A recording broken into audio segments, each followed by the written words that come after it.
Shalom, this video deals with the question of whether or not the Exodus actually occurred.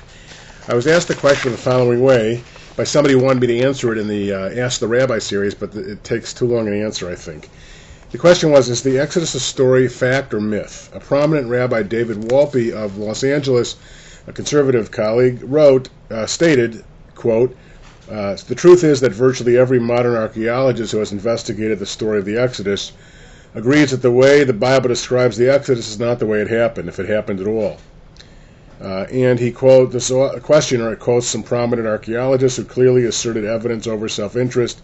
Is the view that the story of the Exodus may be mythical shared by any rabbis in the conservative movement other than Rabbi Wolpe?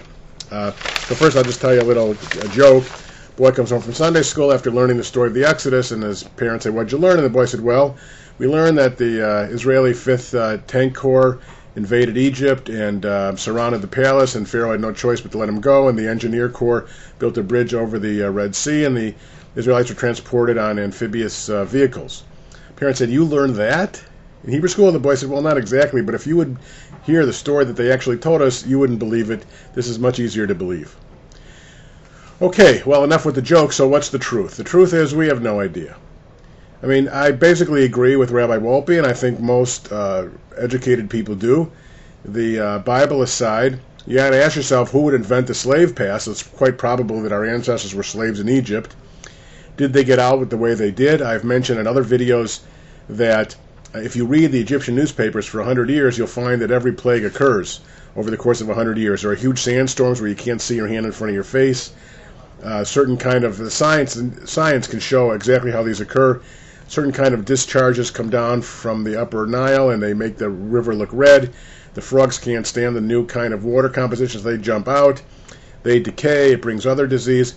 Now, these stories were oral for hundreds of years, and by the time our ancestors wrote them down, they probably took those stories and put them together and made it seem like they happened in a short time. Now, I know the Orthodox and the fundamentalists will find this heretical, but I don't really care what they think.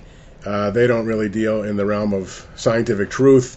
They deal just based on belief and tradition, and that's totally anathema to the great medieval rabbis who said you have to believe it based on truth and science. And it doesn't hurt our faith at all to believe this, to find out what science has to tell us, archaeology. Now there are a few supportive things besides the Bible that tell us about the story. For example, there's a stone that says that the Israelites were vanquished, the Ivri, it says actually. So even though they got the story backwards in their imagination of Egypt, the Hebrews were vanquished, still it gives some credence. Now, we don't even know really who the dynasties were. At the end of Genesis, we have a very supportive Pharaoh, and then at the beginning of Exodus, it says Vayakam melech hadash, a new king arose, who knew not Joseph. Now, the Bible presents that as happened over 400 years. Actually, chronologically, it's more like 145 years. And there's all kinds of different theories about which dynasty was what. Was it Ramses II or Merneptah? Was it Thutmose III or Amenhotep II of the 18th dynasty? Was it Akhenaten of the 18th? All kinds of different theories of which pharaoh it was and which dynasty. And there's lots of other theories of some of the Israelites and Jews, pre-Jews, stayed in Canaan. Some migrated down to Egypt. There was a mass exodus, a slave revolt, and some of the Israelites got out too, and they rejoined the cousins back in Canaan and told them the story of their experience. And eventually it got woven into the story we know now. Freud wrote a book called Moses and Monotheism, where he asserts that Moses was actually an Egyptian. It's an Egyptian name. Lots of theories. The main point is that we know Purim is a made-up story.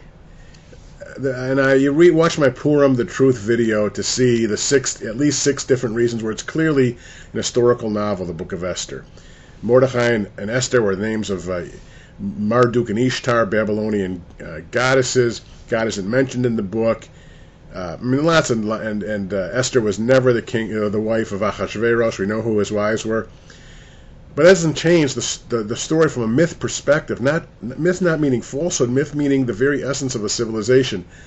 And that doesn't affect our faith at all to say that Purim was a made-up story about life in Persia, which tells a story that's happened to us over and over and over in reality. It's like a good historical novel.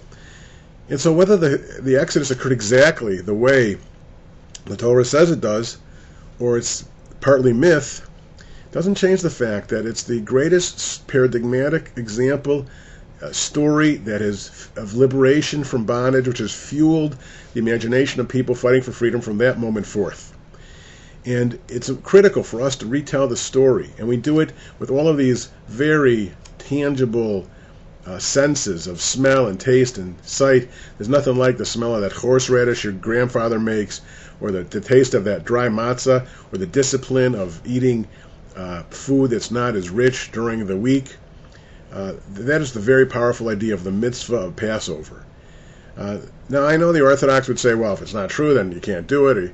I think that's a very limited view, and nothing ever in science can change the basic fantastic stories and ideas and traditions that lay behind this. We can't even figure out for sure what was true at the time of Jesus. I mean, Christian scholars completely debate what the New Testament was and what he said, and that's 1,300 years after the Exodus. And even going to before the printing press, we really can't verify things. And our scholars are always trying to figure out what the Talmud really said, because until the Middle Ages it wasn't printed, it was handwritten. And so it's no wonder that there's all these questions about it. But it doesn't change my faith. It adds to the richness of understanding the depth of the story, and the key is telling the story so that we can learn the fundamentals of people striving for freedom, and God is on the side of people who want to live in freedom.